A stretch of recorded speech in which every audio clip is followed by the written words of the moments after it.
Well, let's turn to chapter 13 of 1 Corinthians, and we're still in verse 7. And it says here,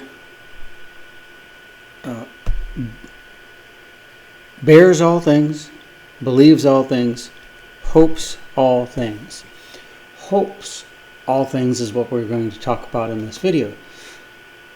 The word there, hope, the Greek word used there, means it is optimistic. It looks at the bright side of things. Have you ever been with somebody that is just optimistic?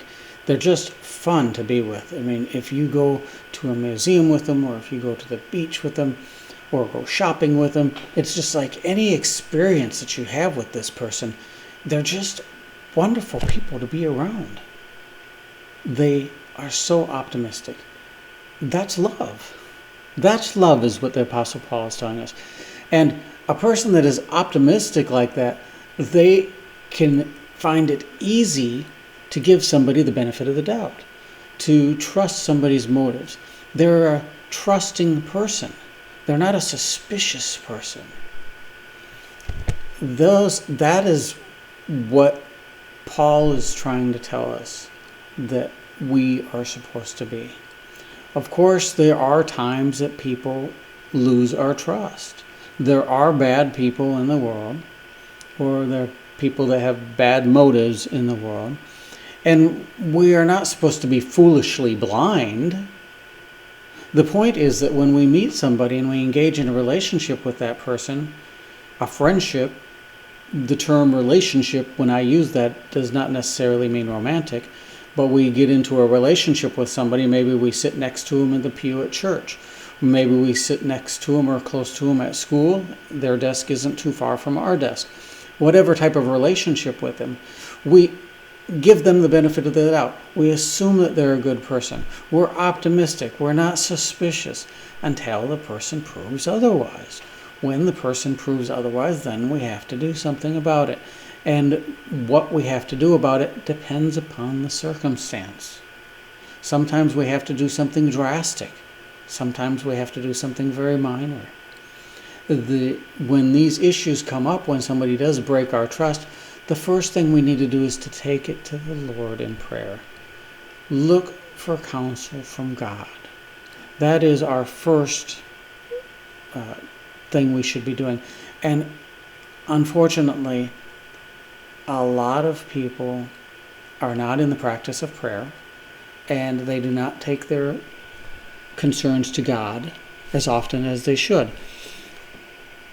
So, as a general rule, we want to take our concerns to God, and then we want to look for answers from the Bible, because the Bible is God's Word. That is how God speaks to us. We can find answers in the Bible today so easy. Years ago, we used to have to use a concordance, a Bible dictionary, a Bible commentary. Bible commentaries are still awesome. Great. And all those things, concordances and Bible dictionaries. But we have the aid of the internet today, so you can just get into a search engine and you can search out biblical answer for, whatever the issue is. What does the Bible say about this? And you put those questions into an internet search engine, and oftentimes you will find articles written by Christians. And when you're reading those articles, pay specific attention to the Bible text that they quote, because the author's opinion of that Bible text may not be exactly what God is trying to communicate to you. It might be right on, but it may not be exactly what God is trying to communicate to you. But these Christian articles will provide a wealth of Bible texts that then the individual can take and look at those Bible answers, and they'll go back in prayer, praying to God, ask God to give you a problem or a solution to your problem, and tell Him about your problem over and over again. And that is the first part of therapy. Before going to another individual, like a pastor or the pastor's wife, or a professional counselor or pastoral counselor, or somebody like that, seek the answers out with God in that session, and see if God cannot communicate directly to you through His Word, what the solution is for your problem. And that will help us maintain our optimism and help us have that bright, happy attitude. And the few people, the minority of people that we have problems with, that we can find our answers from God's Word.